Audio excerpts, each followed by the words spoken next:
Au premier temps de l'automobile, Henry Ford, un spécialiste de la question, disait cyniquement « Tout un chacun aura désormais une automobile de la couleur qu'il veut, à condition que ce soit du noir. » C'était le temps où les gens, automobilement parlant, s'habillaient volontiers d'uniforme. Pour les constructeurs, c'était le bon temps.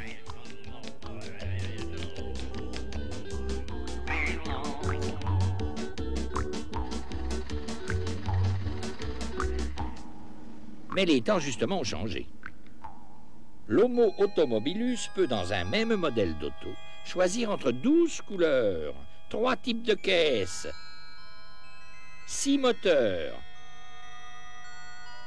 5 finitions intérieures, sans parler des options, direction assistée ou non, vitres teintées, boîte automatique ou non, siège éjectable ou non. Que sais-je encore? On peut faire le calcul. Cela donne 207 364 combinaisons possibles pour un même modèle. Du stade de l'uniforme automobile, on est passé à celui du quasi-sur-mesure. Et le temps n'est peut-être pas loin où l'on taillera la carrosserie aux mesures du client pour que ça ne le gêne pas sous les bras. Diversité, quasi-sur-mesure, telle est la nouvelle loi du marché. Oui, mais le constructeur ne va pas constituer des stocks de chacune des 207 364 combinaisons d'un même modèle. Ce serait folie. D'un autre côté, dans l'état actuel du système de production, si toutes les pièces qui vont composer la voiture de monsieur le client n'étaient mises en production qu'au moment de la commande, il se passerait un délai de 2 mois entre l'arrivée des matières premières et le moment où le véhicule sort de l'usine.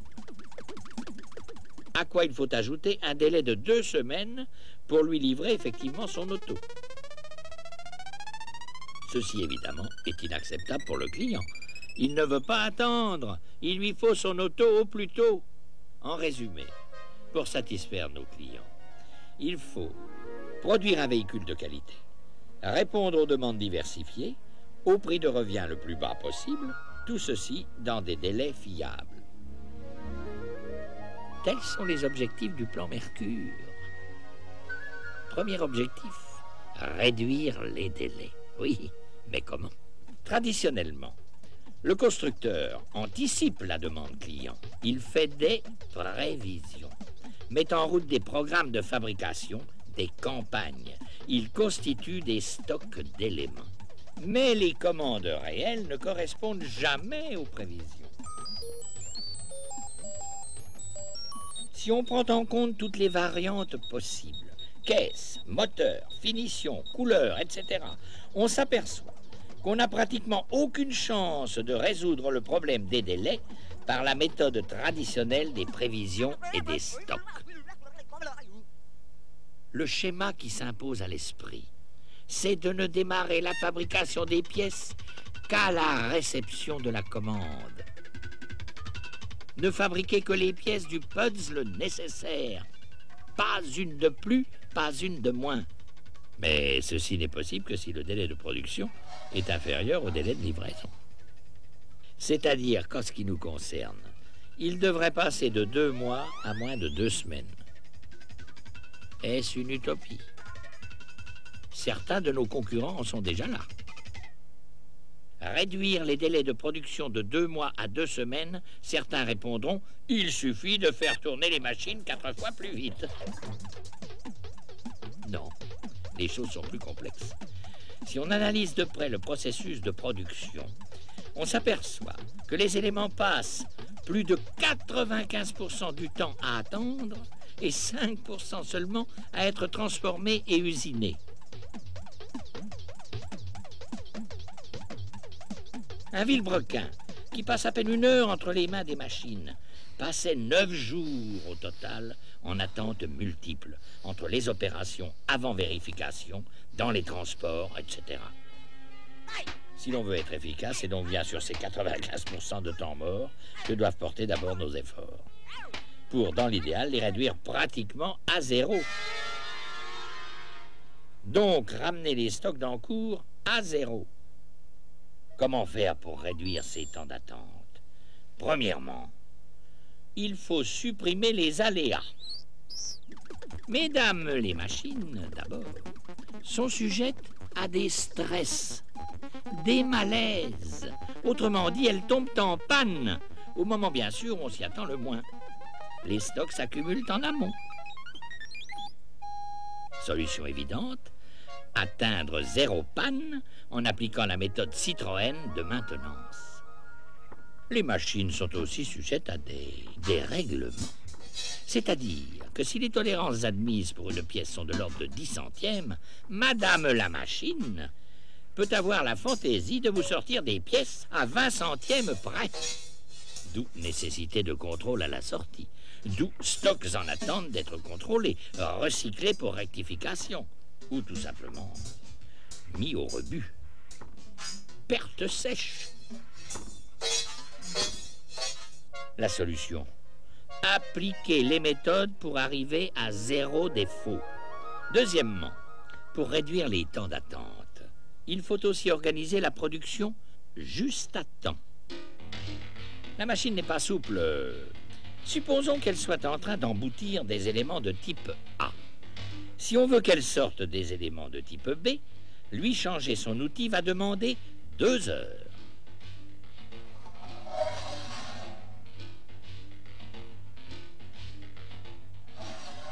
Pour amortir localement le temps d'arrêt, les mathématiciens calculent, grâce à une courbe très élégante, le nombre optimum d'éléments B à sortir, ceci sans trop se préoccuper de savoir si l'aval en a l'utilisation immédiate. C'est le phénomène des campagnes, dit aussi des lots économiques, localement économiques, d'où nouveaux stocks en attente et coûts supplémentaires. Il faut donc raccourcir le temps de changement de campagne. Solution? La méthode SMED. Mesdames les machines ne travaillent pas au même rythme. Et là, il n'est pas nécessaire d'être grand clair pour comprendre que les stocks vont encore s'accumuler. Et paradoxalement, c'est la machine la plus performante qui exigera le plus de stock amont, tout en générant le plus de stock aval. La solution ici, c'est la synchronisation des moyens. Enfin, les machines sont regroupées par famille. Comme elles n'ont pas le bras assez long pour passer les pièces à la famille qui suit, elles déversent leur production dans divers types de réceptacles à roulettes, bacs, camions, etc., qui toujours, pour des raisons de rentabilité fragmentaire, vont attendre d'être pleins pour s'émouvoir. Encore des stocks, encore de mauvais points pour le prix de revient de fabrication. Solution: implanter les machines en suivant le processus de production. On peut donc réduire les délais en supprimant les aléas et en organisant la production juste à temps. Ce ne sont plus les machines qui commandent, c'est l'aval, la demande, qui de proche en proche, grâce à la circulation des cartes Kanban, détermine les niveaux de production des éléments du système, les flux, pour une efficacité économique de l'ensemble. L'aval tire l'amont. Solution: le système Kanban. Grâce à tout cela, nous avons réduit nos temps d'attente. Non pas en faisant travailler les machines plus vite, mais en les faisant travailler mieux.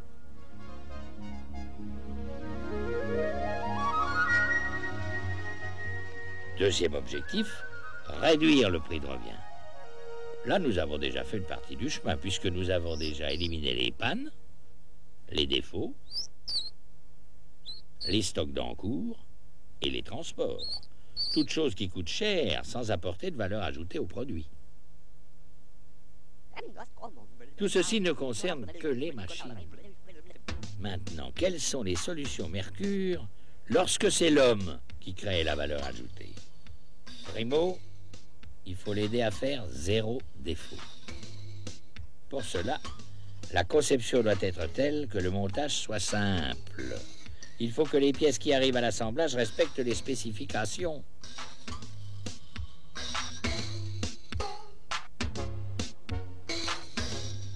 Enfin, il faut développer les systèmes anti-erreur.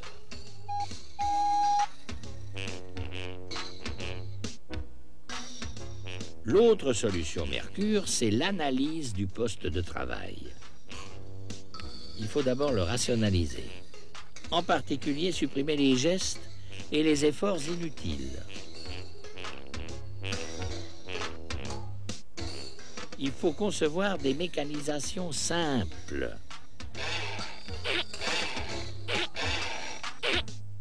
Enfin, prévoir des conditions de travail normalement confortables. Le système industriel du plan Mercure, c'est donc la suppression des aléas, c'est l'organisation juste à temps, c'est enfin l'amélioration du processus et l'amélioration des opérations. Le plan Mercure, c'est aussi une nouvelle organisation sociale à la hauteur de nos ambitions. Elle est indissociable du système industriel et indispensable à sa mise en œuvre. Mais ceci est une autre histoire.